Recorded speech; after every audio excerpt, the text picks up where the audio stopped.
Aujourd'hui, je vais vous montrer un cas d'usage pour utiliser la librairie de machine learning EdgeML. Donc, EdgeML fournit des modèles très facilement. Ce n'est pas la peine de programmer quoi que ce soit. Il s'agit de simples lignes de commande. De plus, les modèles qui sont produits sont très fiables. Donc sur le site web, vous trouverez notamment plusieurs cas d'usage que vous pourrez exécuter chez vous une fois que l'outil sera installé. Et aujourd'hui, nous allons faire le cas d'usage autour du sentiment analysis grâce aux données Amazon.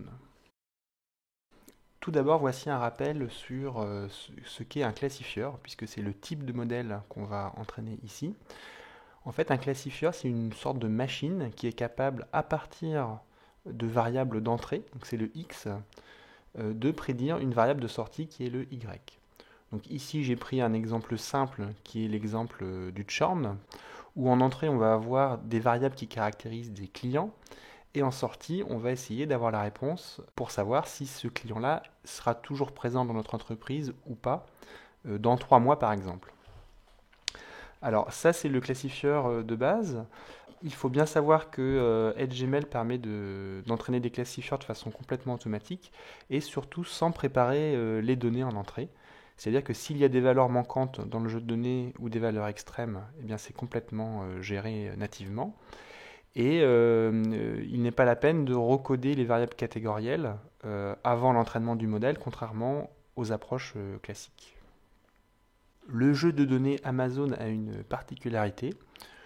En entrée, nous allons avoir un texte écrit en langage naturel par un client. Et en sortie, nous allons essayer d'estimer le nombre d'étoiles que ce client a mis au produit en question. Donc là, on sort complètement du cas précédent où on avait en entrée une table de données avec différentes variables. Ici, ce sont des données non structurées. Et contrairement aux approches classiques, nous n'allons pas du tout pré-traiter le texte. C'est-à-dire qu'en text mining, d'habitude, on va avoir recours à des stop words, donc des mots qu'on enlève carrément. On va aussi ramener tous les mots à des formes plus simples, par exemple grâce à la racification. Ici, on laisse le texte brut.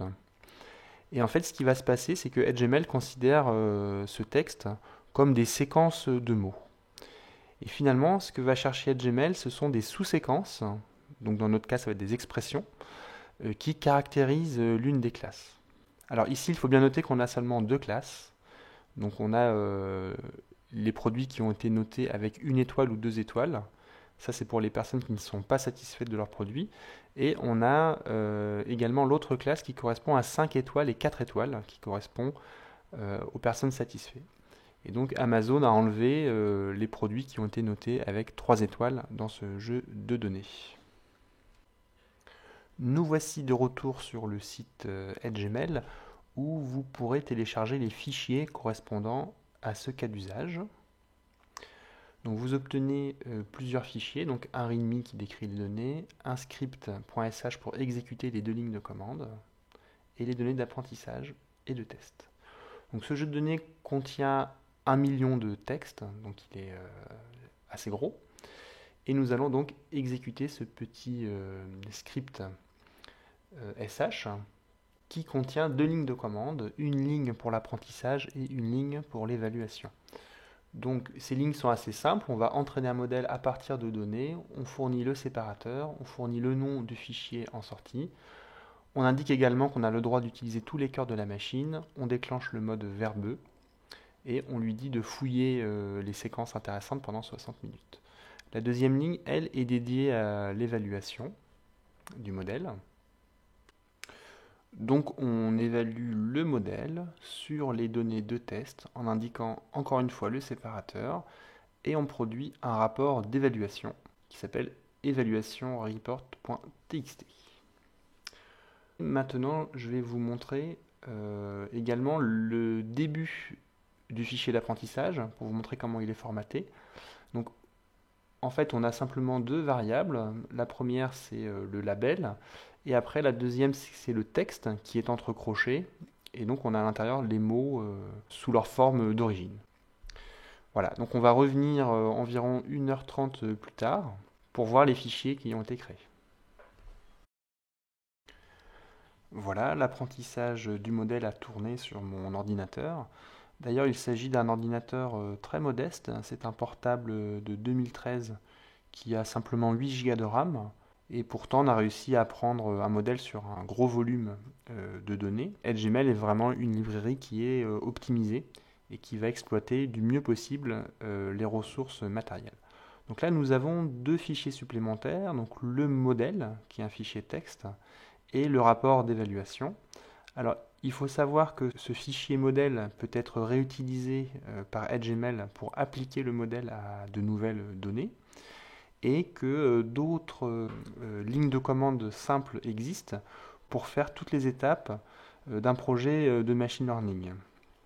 Finalement, nous obtenons un modèle très performant avec une AUC de 0,91 sur l'ensemble de tests.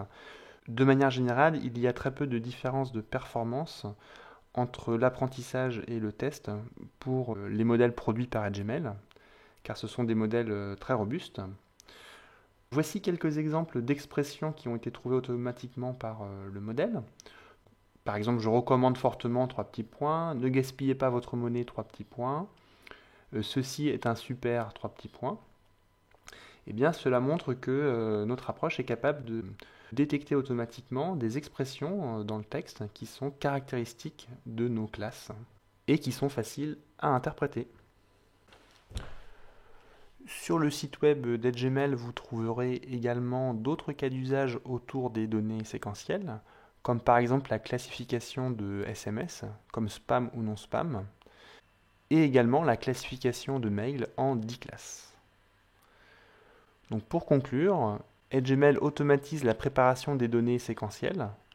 Ici, je vous ai montré des exemples autour du texte, mais cela pourrait être d'autres types de données séquentielles.